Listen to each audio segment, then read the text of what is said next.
once in a while on Thursdays, we welcome one of our fixers who follows us online or on TV or on radio. Come here, we give you the mic because you have this idea that you think you want to sell to the nation. We call it Shika Mic. So you'll come, tutakwambia Shika Mic, and let's hear what you are proposing. Today's proposals are coming from Bonnie Mwangi. He's been here before. Bonnie is a Kenyan who is a resident in America and very, very, very active on matters of Kenya and accountability and demanding accountability. If you follow him on social media platforms, he audits counties, just looking at the Auditor General reports, not him doing audits, just looking at Auditor General's reports and saying, this is what I found out here.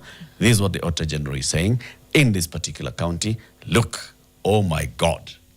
Surely, why it is in this country? Today, he's here and he's saying, having looked at the Auditor General's reports of all these counties over the last 13 years, I've gotten to a level where I'm thinking this devolution thing is not working. That's so, Bonnie?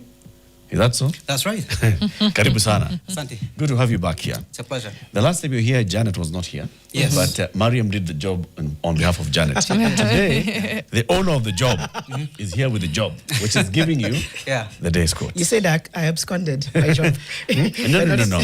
You had delegated. Delegated, yes. Right. Today's language is important. Language is important. Today's quote is by Pericles, a Greek statesman and general. So he once said, "You may not be interested in politics, but politics is interested in you."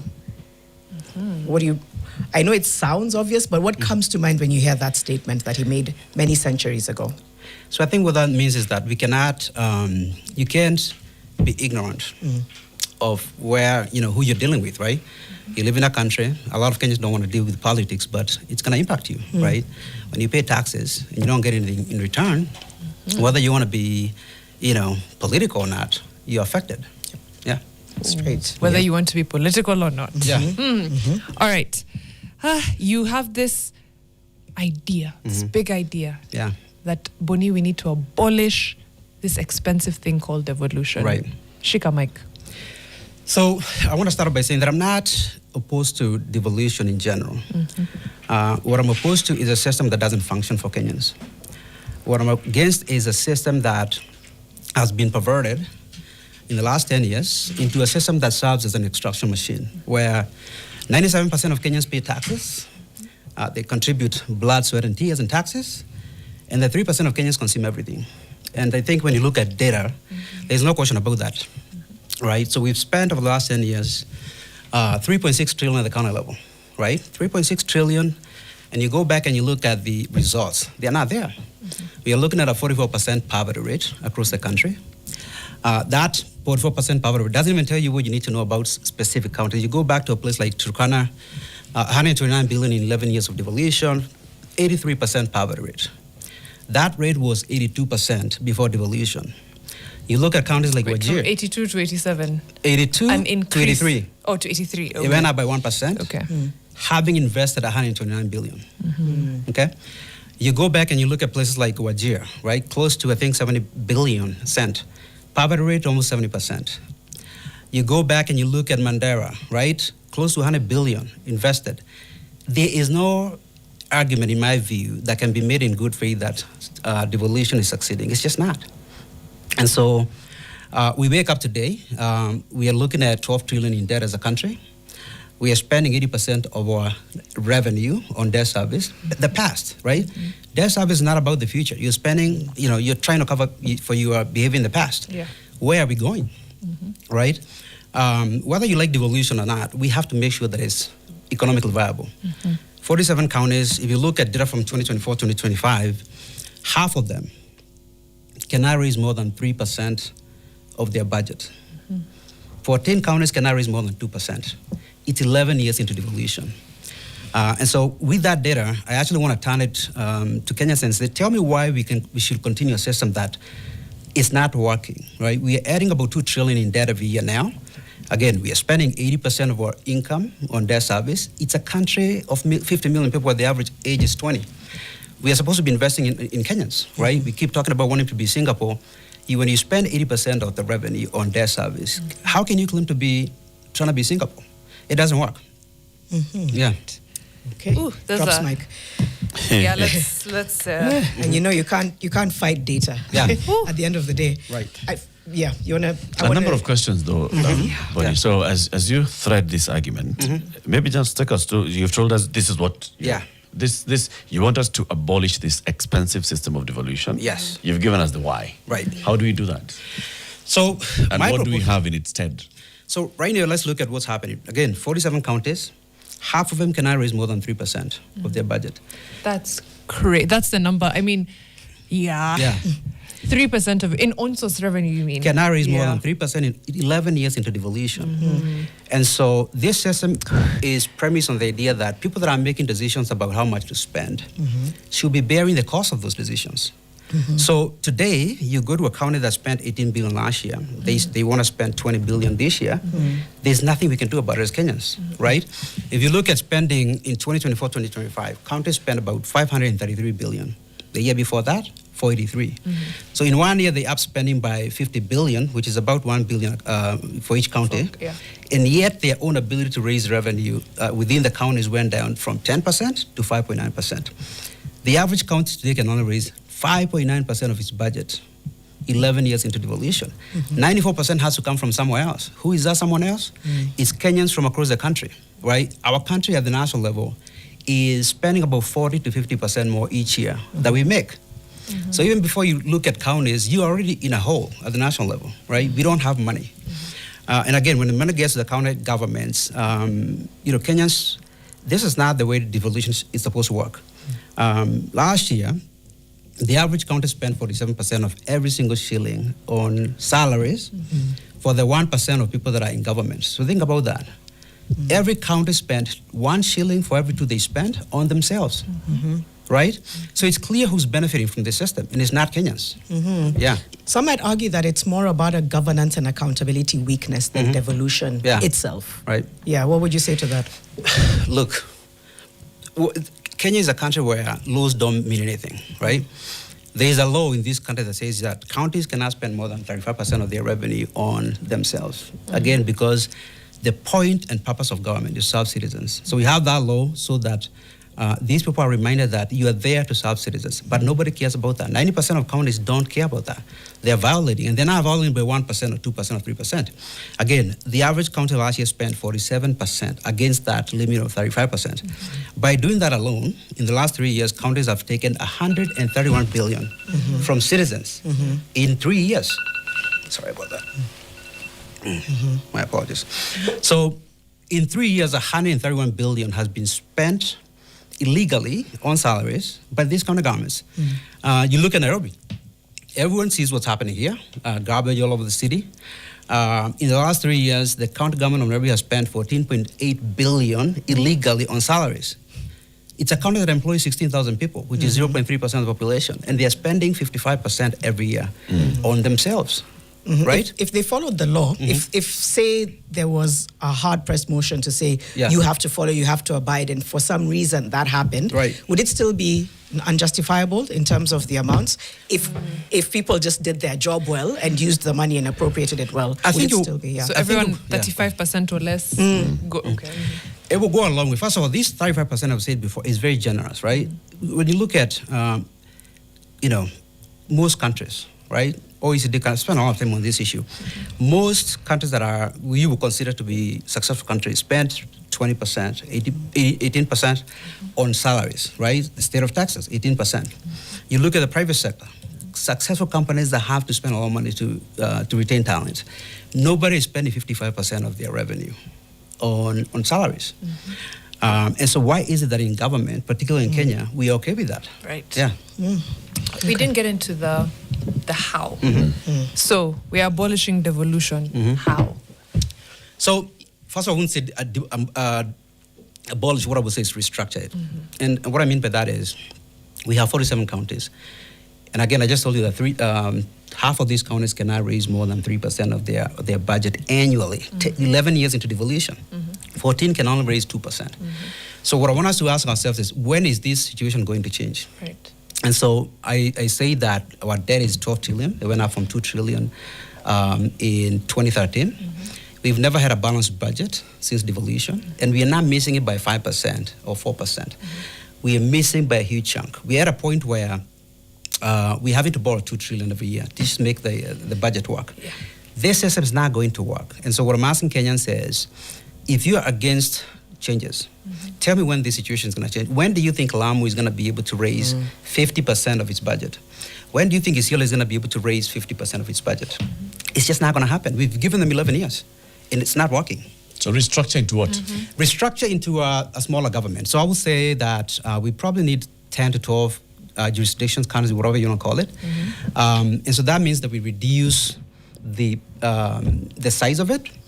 I would say that we need to make sure that people that are selected to represent Kenyans, that number makes sense.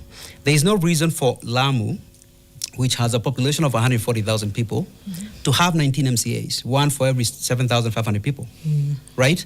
I live in the state of Texas. The average politician for the state represents about 166,000 people. So we are at a point we need to ask these people, if you don't think you can serve Kenyans in a system that's different from what we have right now, then go. We can have other people. Yeah. So I'm talking about reducing the number of counties. And if Kenyans decide that they don't want to do that, fine. Then I want you to show me what you're going to change to make sure that the cost of government goes down. Okay, I can show you. Yeah. You know the things that we're talking about, this own source revenue. Own source revenue is dictated by law. Yes. Right? That it's not that the people of Lamu are not contributing to tax. They are. Yeah. But a lot of that tax goes into the national kitty, Right. which is then what is divided equitably, Yeah. Right. and part of it goes to support their local budget. right. The own source revenue is now this other, and it has been whittled down into charge for somebody Parking. operating a parking market and such, right? So obviously, it means that you'll have economic activity, some economic activity that will be just charging levies, not taxation. Many people who are running businesses in Lamu are paying to the national government. Right. The income tax is going, not national government, to the central kitty. Yes. Income tax is going to the central kitty. Right. The people who are working in all these companies, whether private or public, their income tax as well payee going to that central kitty. Yeah. If you think about the VAT, it's going to the central kitty. Yeah. If you think about all other kind of taxes, are going to the central kitty. Right. Only a few levies and fees. Right. Business permits. Is going to county. Yeah. Parking fee is going to county. Licensing because you are running your dog going to the county. Mining fee. Yeah. Even mining Actually, is going to national, and then part of it now will come back to you. So you will not expect some of these counties to go beyond this 3% because of the economic activity, and then also because of this equitable distribution of the money that has gone up there. How equitable is it that now this is how much that's coming back into a county that's bigger than a province in some areas, and it's only getting, say, this 100 billion shillings that has gone into Mandera in 10 years. Right. 100 billion shillings have gone into Mandera in 10 years. Right. Versus what's the size of Mandera and how many counties in other parts of the country are in that size of Mandera, and how much have they gotten? Nairobi plus Kiambu plus Murang'a plus Machakos all fit into are all Mandera. How much money has gone into those 4 counties in those 4 years versus Mandera? And where was Mandera? So what I will say to that is that, so my proposal to sort of restructure the government is not an indictment on citizens. I'm not talking about people of Lamu not contributing. I'm not here to say that people of Isiolo are not contributing. What I'm saying is when you contribute that money, let's look at what's happening to it once it gets in the hands of government, right? So let me give you some numbers here and tell me if you're okay with this. Machakos County has received 92.5 billion in 11 years of devolution. It has a 40% poverty rate. It last year spent 60% of all revenue on salaries. Employs about 8,000 people, which is 0.6% of the population. I want Kenyans to tell me why that makes sense. That we spend 60% of the people's money on salaries alone, before benefits. So when you lose 60% of the budget to 0.6% of the population, I don't care what you say. There's not enough miracles to overcome that, right? So what I'm talking about is what happens to the money once it gets into the hands of government. I'm not here to say Kenyans are contributing. I have no beef with anybody in any of these counties. What I'm saying is, I want to see results. The value right? for the money. I look at Nairobi, 185 billion in 11 years of devolution. What's happened to the money? When Governor Sakaja decides to spend 55% of that number on salaries, when the law clearly says you can't spend more than 35%, that 20% difference is the difference between developing and not developing. Yes. That's Bonnie, 7.1 billion in 1 year. I hear you. Right? The problem Yeah. is not the 47. It's not the number. Right? The problem is our style of politics. I'll put that to you. Right. The law is clear. Right. Not more than 35%. Yes. Should go into wage bill. Right. All right? But you're saying everybody has bust that. Yes. Gone 50, 60%. Yes, yes. Why? Because of the style of politics Right. that we have as a country. Right. Reduce that to 12 and you'll still have the same. Yeah. So that was Reduce just a the step. 47 to 12. Right. You'll still have the same. Yeah. Because of our style of politics. Our style of politics is where we, the people, see Right. Yeah. government as a source. Government as a source of employment. Yeah. Government as a source of money. Right. Okay? Yeah. So the local unit, the person who's put there is beholden to the people Yeah. to provide job opportunities. Right. And those ones will be costly. Yes. We had a conversation with Irongo Kangata the other sometime here last month, and he was talking about the same thing, the thing that he's trying to grapple with. Yeah. I have a huge wage bill. Yeah.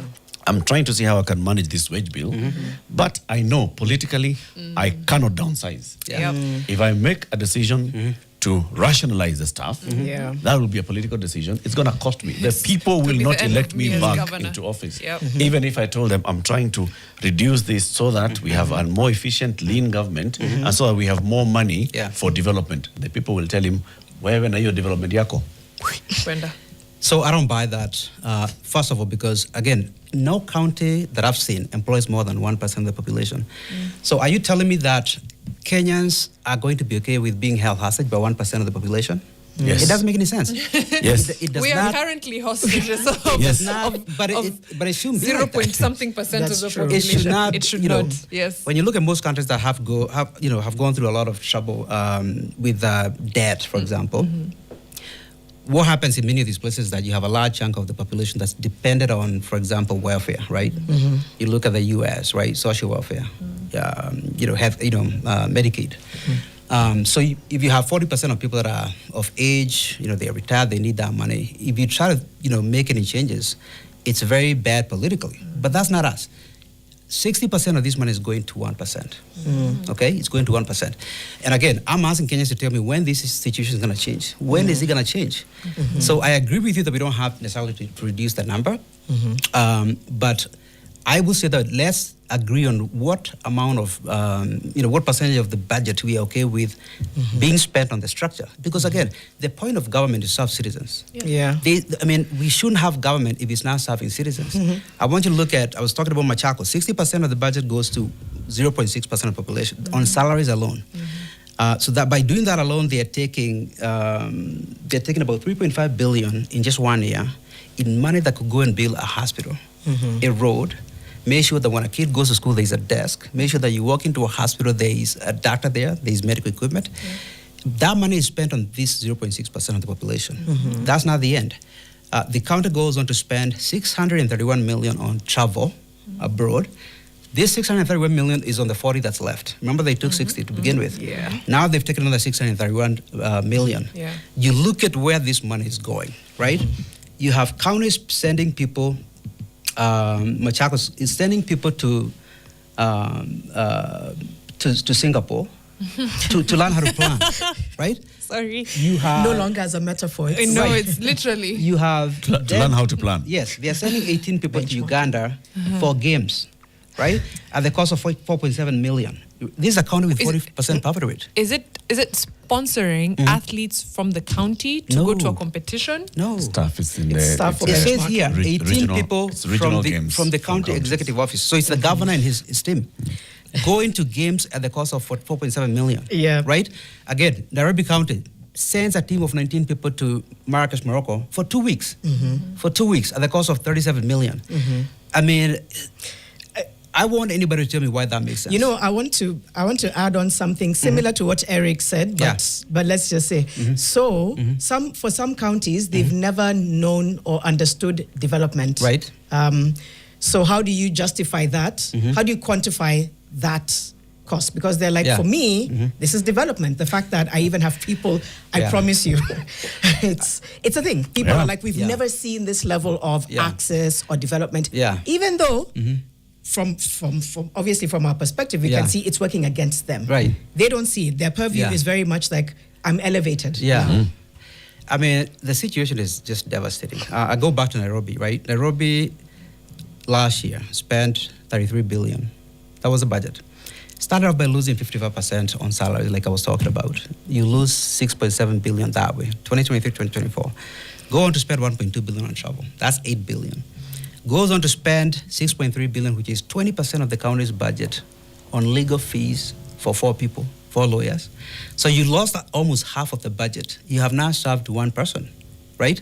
The county ends up spending 3.2 billion on development. By law, these counties are supposed to spend 30% on development. They are spending, the county government is spending 10, right? And so when it rains in Nairobi and it becomes a lake, that's why, right? And so when I hear people saying that we cannot do anything or we shouldn't do anything, I want anybody to tell me when this situation is going to change. Frankly, we are spending 80% of our revenue on debt service. Yeah. This is not going to change. Yeah. You know, the pushback you always get from governors when you tell them this Yeah. is no. This thing, make your workforce leaner. We just need to make more money. We just need more Grow on-source the cake. revenue. Yeah, just make the cake bigger. Yeah. Then this 35% threshold will meet it. If we stay with the same numbers of Yeah. employees, Yeah. but we make more on-source revenue, problem fixed. So these are governors that are saying that, right? Yes. So the governor that's making 140 times what the average citizen is making is telling you, be patient, right? We'll make more money at some point and we'll start serving you. It's ridiculous. Be patient. I want to read some viewer feedback. Okay. I just want to read some viewer feedback. So Yeah. the Kikombe says, Bonnie has a valid point. Tumejaza sana admin, but we can barely sustain it. We can barely sustain our finances, our Yeah. culture, our languages, our services, and our Vision 2030. We are cooked. Then Tom Kahigo says, Kenya is a small, unprofitable business which is grappling with fixed costs and variable costs. The solution is to grow the economy so that wage to income ratios and debt to income ratios can improve. Yeah. we're an unprofitable business grappling with fixed costs and So- with a CEO who wants to just Guys. hoard resources. How do you begin? I know we asked the how. Yeah. And it sounds like you're in a sense also throwing it back to Kenyans Yeah. to say the house starts by Kenyans condemning this and Kenyans outrightly saying Right. this is not benefiting me. Yeah. Then what next? Once people are empowered and understand, what's that track towards Yeah. the fix that you would So recommend? if you follow me for a while, you've seen some of the stuff that I write. I came across a kid from Turkana. Calvin, his name was. 19-year-old kid, right? Comes from a very humble background. Does his high school, scores an A-, gets admitted to medical school. He spends 2 years running from one office to the next, trying to lobby government people to give him a chance to be able to make it to school. 2 years, he's running from one office to the next. He ends up missing school after 2 years. That's the county that has received 129 billion. Okay? So I want you to tell that kid why we should continue that system. That's what I want you to do. My own county, Kambu, one of my, there's a kid by the name of Owen, 20 years old, gets admitted to Egerton. Same situation, comes from a very humble background. Is running from one MP to the next, to the MCA, to the county governor, asking for a chance so he can realize his dream of an education. They don't do anything about it. He ends up reaching to someone like me, a private citizen in America, to put him to school. And yet Kiambu County has received 112 billion in 10 years of devolution. When you look at where the money is going, Kiambu County spends 55% on average, when the law says a maximum of 35%. So the people that are benefiting from this system is not Kenyans. 70% of every single shilling spent in this country is going to 3% of the population. That's the data. And so if devolution is supposed to be serving people, we cannot continue like this. Yeah. Yeah. The two examples you've given, very, very good examples, very good symptoms of a disease. Yeah. But you are misdiagnosing. Okay. It's the national government. It's the Kenya as a whole. Why do we have a 4 point, what's it going to be now in this year? 4 point what trillion? Trillion. Yeah. 4 points? No, Yeah. it was 4.3. Yeah, it's going to yeah. 4.7. Oh, yeah, you're right. In fact, budget? with the supplementary budget, Yeah. Yes. the budget for this year has Yeah. gone up by 300 plus billion shillings Right. from what we approved in June. Yeah. Why do we have a close to 5 trillion shilling budget as Kenya Yeah. every year? The amount of money that's going to counties Right. from a 4.7 trillion shilling budget is less than 500 billion. So let's focus with either a guy Yeah. who is taking this other money. Yeah. I think that's where a bigger problem is. So, That young man from Turkana who wanted to go to university, Right. it's not the 120 billion shillings Right. that necessarily Yeah. is going to sort out the issue. So this issue is not, this issue, there's a lot of failure across the board. When you say that the money going to the counties is only, less than 500 billion, that's true. But I want you to tell me why it makes sense for the county governor of Turkana to spend 289 million on a mansion. The legal limit is 45 million. The county of Turkana has spent 135 million so far on a mansion for the governor. That's almost 3 times the limit. And that project has stalled because they are lacking money. How much is missing? 154 million. So by the time they're done, To complete the governor's mansion. So it's going to be 289 million when the limit is 45 million. When the county governor of Kisumu is sending people to the UK to meet in the park, okay, for 9 days. Look To at the meet in the data, it's park. right here. Again, I get what you're saying, but I also get what Janet and Eric are saying. We're fixing the hardware instead of the software, because essentially we'll have 10 counties. Yeah.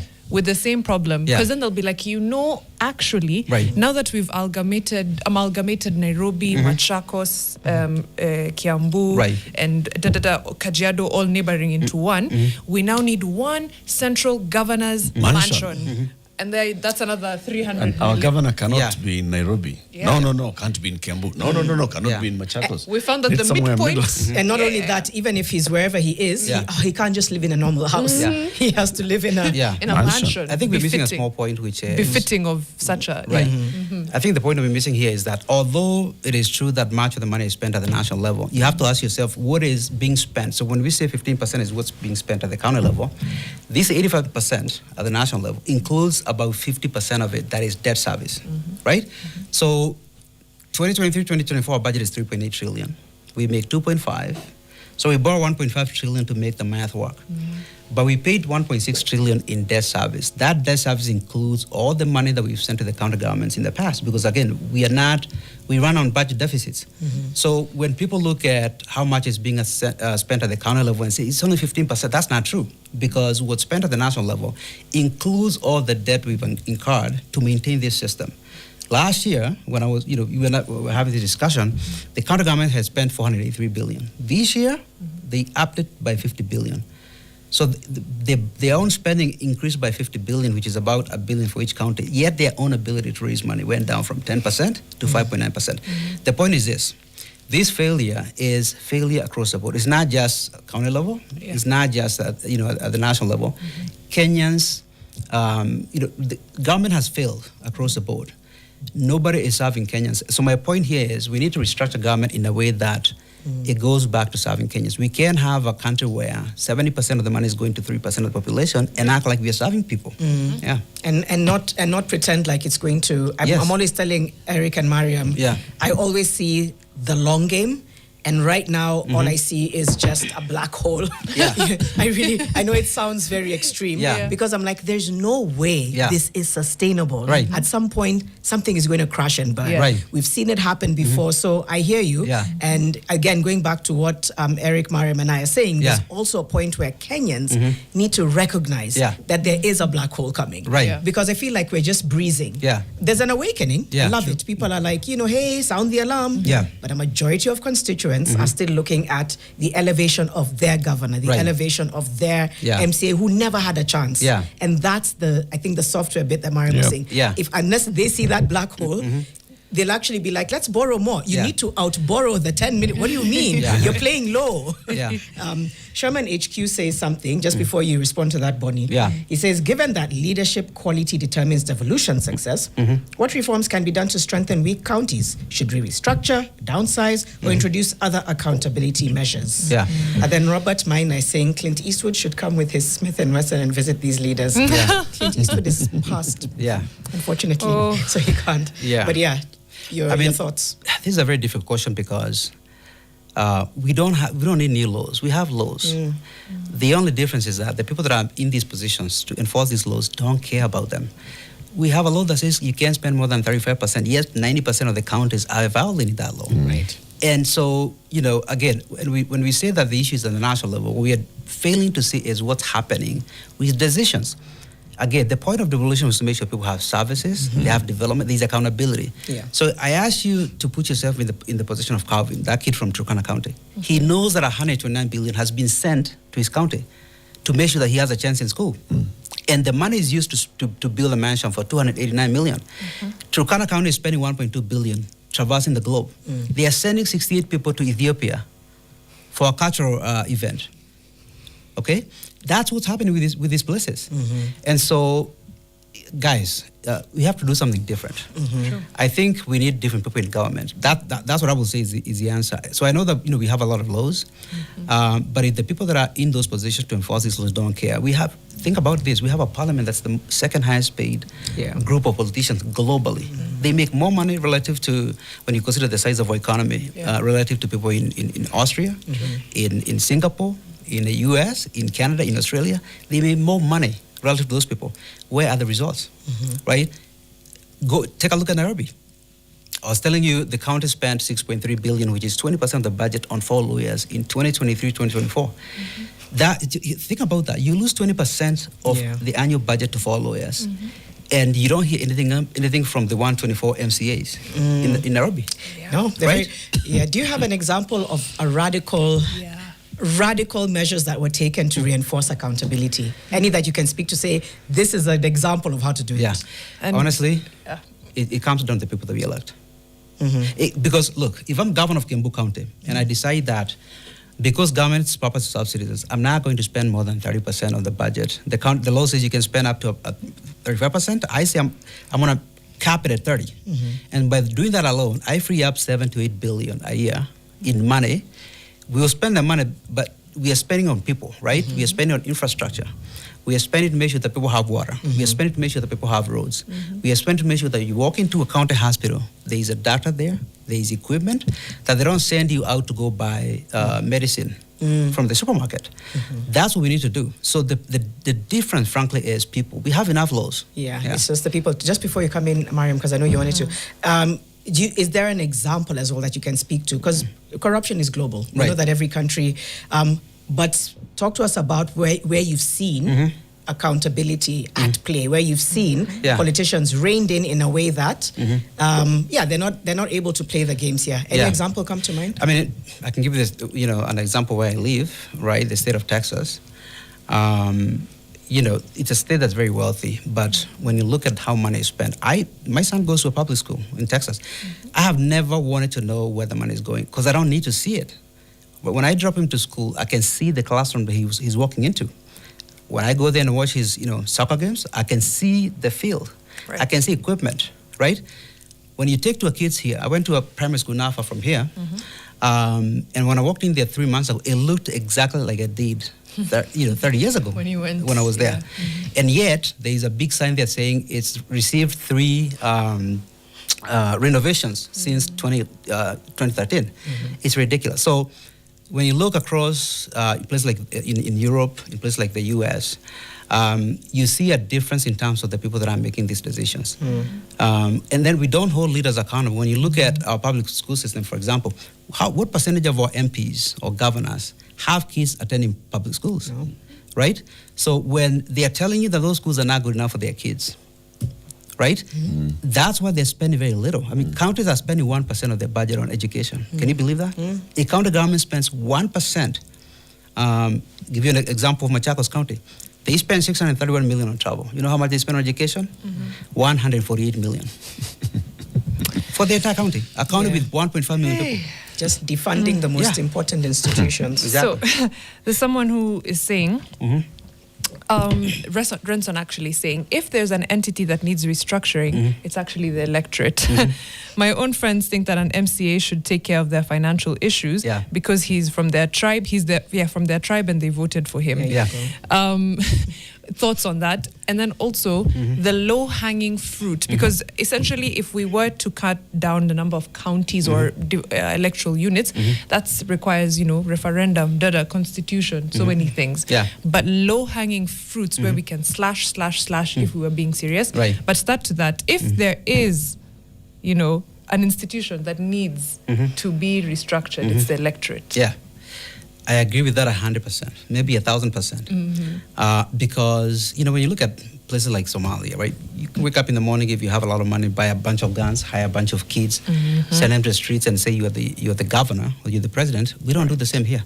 We put these people into office. And oftentimes, even when we are told, even when the signs are there in front of your eyes, we don't act like we're supposed to. I don't want to seem like I'm spending so much time on let's say, Nairobi County, but, we had an election in 2022. People were told, you're looking at someone who has no education, who has not even had the discipline to sit in a classroom and get an education, comes to you with a diploma that's fake from a school you never heard. He's standing right next to someone who has some background where you can go to a company that he's worked for and say, look, you guys promoted this individual. Tell me why you did that. Right? You can look at a record. But we look at that and say, the guy that didn't have the discipline to sit in a classroom, we want to make him governor to run a county with 36 billion in revenue. And so I challenge Kent and ask them, when you're looking at a leader, think of him as a potential person that you want to run your business. If you're running a business with 36 billion in revenue, serving 4.6 million people, with an employee base of 16,000, do you think some of these people that we have in governance positions can get that job? They can't. So why is it that we think that they're going to succeed? We put people in positions and then we hope for, would you make that decision? Exactly. We have a call on the line. Let them just ask the question as we continue the conversation. I think it's John. Good morning. Yeah, good morning. How are you, panel? Very, very well. What's your question or comment for Boni? My first of all is to congratulate him from Nyandarua for the very, very intelligent and smart contributions he's making. Because this is something which has been concerned to me regarding lack of proper accountability, particularly on the devolution part of our country. Right. My proposal is and has always been that the setup of devolution lacks accountability in totality, which makes devolution a waste of resources. Because, for instance, you cannot devolve or whatever we 100 shillings for development, then 70% is allocated as the current expenditure rather than development expenditure. So we need to have a style or a system that will change all this, because so that we may avoid all this. And my idea has always been that we should bring devolution further down up to constituency level. We do away with the entire county government. Because if we were, for instance, say that we devolve 1 billion shillings for every constituency, this money would be, we will have a system that will make it more accountable. Okay. And it will be more, it will go substantially to the people rather than the current setup. Right. Otherwise, if we continue the way we do, we are wasting our resources, and at the end of the day, we see no value of whatever is devolved in our country. So we devolve devolution even further. We devolve it further up constituency level. If we improve on the management style of the CDF, then people can see the benefits of devolution. We do away with MCAs, and they're useless. Yeah? The entire county government is useless. We can bring a leaner system that can be accountable easily, so that the money may go to the people, kabisa. More directly. So instead of just having this entire structure. More directly. Okay, I see the argument that John is making. In fact, even in the entire structuring of devolution, if you think about how, for example, Kifuda Kibwana implemented it in Makueni, which Mutula Kilonzo Jr. is also carrying on, is having that entire devolved decision making. So come into a community and say, this is how much money we have for this. You guys, let's discuss and let's set up the priorities. So the CIDP, the County Integrated Development Plan, is also localized. You guys, these are the priorities. This is how much you're going to allocate over the next number of years. Let it serve you directly. And if Mariam has been given the contract to do the culverts, Mariam will not be paid until the community signs off and says, yes, culverts are done well. The culverts are done and they're done well. You know, so it's lowering it down. You see, now it comes to the people. Yeah. And I think that goes into what Janet you were saying earlier. It's about the software. Yeah. If the people, if we as the people do not see government as a thing that should be serving us, Right. but a thing that we should be going to extract from, then we will always have this issue. Yeah. When we had one system, the centralized system of national government, it is we send Janet to go to Nairobi to grab as much as she can Yes. Right. to bring it down to us. So when you see Janet coming back home, na analipa pesa ya mazishi, anakuja kwa harambee, Right. anakuja hivi, Yeah. ni pesa yenu, nimetoa Nairobi, Yeah. nimewaletea. Right. Same with counties. People now look at a governor and says, when this governor is coming to give us piglets, ni pesa yetu, anatupatia piglets. Right. We're not asking, this piglets program, what is it? Yeah. How much is it costing us? Right. And so on. Yeah. So I would say, I mean, what I've been telling Kenyans is that I think what we need the most is a total revolution, starting with our own minds in terms of what do we think the role of government is in our lives, right? Let's start there. What is the purpose of government? Government is supposed to be there to serve citizens, to bring us critical services, to bring us development, to make sure we have accountability. That's the end of it. If it's not doing that, right, then we don't need it. And so the next thing is think about, we need different people that, people that think about government differently. Meaning, if you're the governor, do you understand why you're there, right? If we say that the point of government is to serve people, bring services, bring development, bring accountability, that should tell you that when you're evaluating whether your government is successful, you're looking at those three things, right? And you cannot run a government where you consume 60% of the money on salaries. Then you went on to take another 631 million on just wasteful travel across the globe and act like you're serving somebody. Yeah. So when I say we need a total revolution, it starts with us, our own minds, in terms of what is the role of government. And then what do we expect the people to be in those positions? What kind of skills do we want them to have? What kind of ethical background do we want these people to have? We seem to be a country that allows electing, I'm sorry to say gangsters, right? Yeah. You look at people that are getting elected in, year after year. Yeah. It's a gangster's paradise. Thugs. We often have very good candidates, but we want entertainers. We want people that are going to throw punches, insult, showbiz. right? Yes. And nobody's interested in good governance. taking accountability. We're coming back to you, Bonnie. We have our last caller for today, Victor. I believe. Victor, good morning. Do you have a question or comment? Yes, good morning. Good morning. Morning, Victor. How is Wasingisho? Yes, I'm Victor Kemboi calling from Wasingishu County, a place called Ziwa. This is in Soy constituency. I'm a fan of this program, Fixing the Nation. Asante. I always follow you. Thank you. Let me now talk of today's topic on matters devolution. Now, the constitution that was promulgated in the year 2010 gave us the opportunity as Kenyans to have devolved functions in our various county governments. Now, what is happening?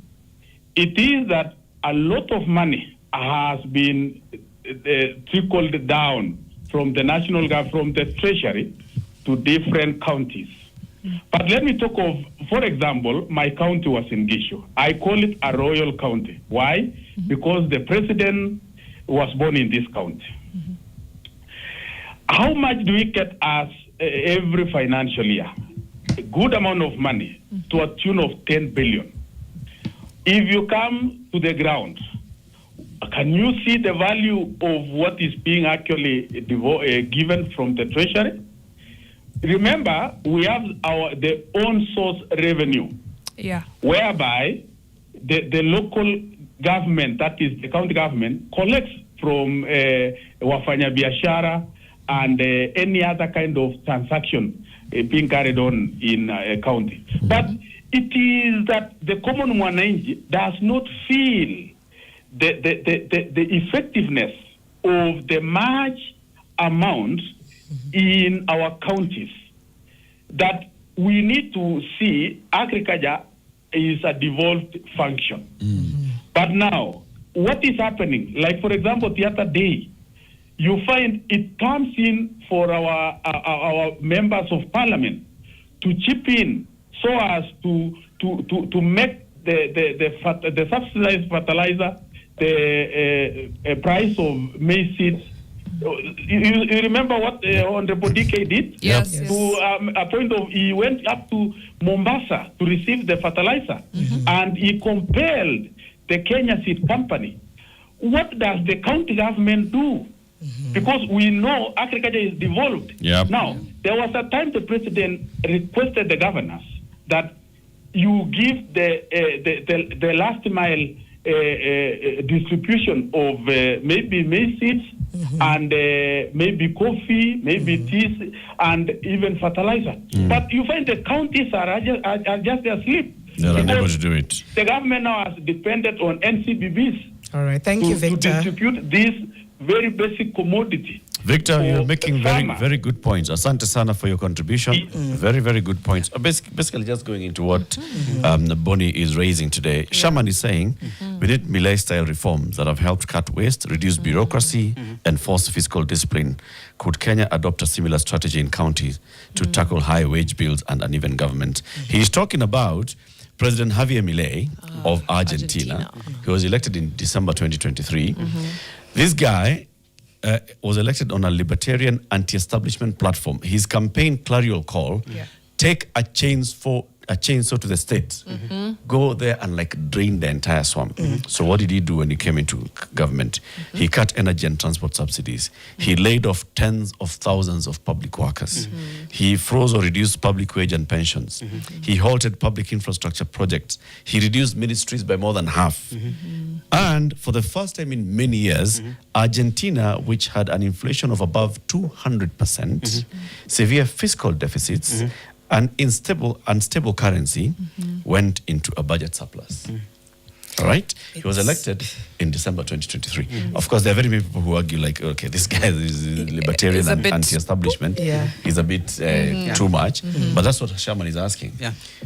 Do you think that such a radical surgery of our needs would help? First of all, we don't have a choice. We have no choice, guys. We are spending at least 80% of every shilling on debt service. It's not going down, it's going up. So let's stop acting like we have a choice. We have no choice. That's a good place to end it. Oh, you want to wind up? Just very briefly. Let's give you a minute for a parting shot. I just wanted to say one thing. So the gentleman from Western Gishu, right? The county has received 74 billion in 10 years of devolution. Last year, they spent 43% of revenue as opposed to 35% on salaries. That 1 year alone, they've taken 1.1 billion from him. Okay? That's the money that should be building hospitals and schools. They go on to send, at the governor's office, sends 4 people to the US for a trip that says collaboration. What is the cost? 14.9 million. Sends another trim of 3 people to Tokyo, Japan at the cost of 1.2 trillion. There is no reason for us to be spending money like this in a county like that, right? So what I'm asking for is common sense and businesses in government affairs. We don't even have to go to that extent, frankly. If we just do what we're supposed to do and not be wasteful, we can serve Kenyans. Right. Oh, thank you very, very much, Bonnie Mwangi. And let's just keep that data top of mind. We really appreciate you breaking it down for us. Fragments based on a true story. Is that coming up? Yes. At some point? Yes. On- It's going to be on Your World, On Your but World. at 11. There we go. Yes, at All 11. right. Before that, we do have a live event that I believe we are going into. And then, of course, we will, be sure to be back here tomorrow to have another fantastic conversation. Hashtag remains Fixing the Nation NTV. Do continue to engage with us and let us know if you think that the radical Millet-style surgery is needed, or if there are easy stopgap measures that we can, put in place to make sure that we are not spending every 80 cents of 100 of 1 shilling on debt and other stories. We'll be back tomorrow. Have an amazing, amazing afternoon.